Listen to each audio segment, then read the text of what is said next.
I'm going to talk about failure because I think it's an important topic. Now, in higher education, and even at Grinnell, particularly at Grinnell, we pride ourselves in pushing students to go beyond their comfort zone. We think that that's an important part of the educational experience, and if you're truly pushing yourself, with that push comes a risk of failure. And failure in itself is not so great. Many of us have experienced all sorts of failures, but failure, when combined with learning and then recovery, can be transformative, and that's what we try to impress our students about. But it's interesting, we rarely recognize failure, learning, recovery.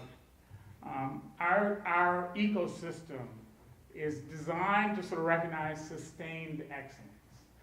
In our system, we recognize it with Phi Beta Kappa and honors degrees and awards at graduation.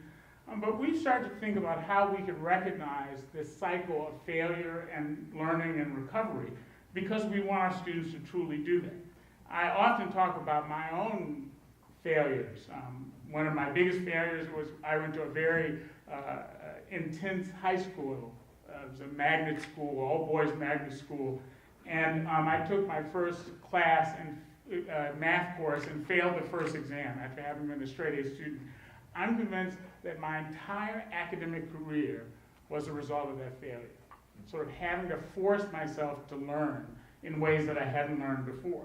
So we started asking ourselves about how we could come up with creative ways of recognizing recovery, failure and recovery at Grinnell, and we do a simple thing now. Every semester, after the grades are in, we have the statisticians sort of look at the spread of grades, and particularly the change of grades from the previous GPA.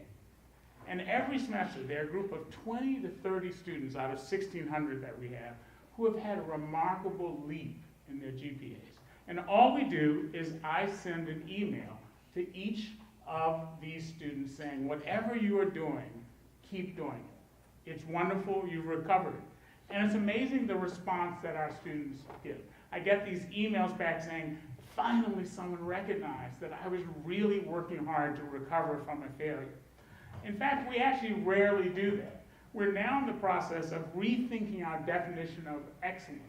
So it includes not just sustained excellence, which is a wonderful thing, but also excellence that is embedded within it a failure. I know that in many institutions and many industries, it's really hard to sort of even recognize failure in a significant way. I think that it is impossible to have an innovative ecosystem without failure and without having a system that recognizes and rewards recovery from failure. I'll end my comments there and go Pioneers.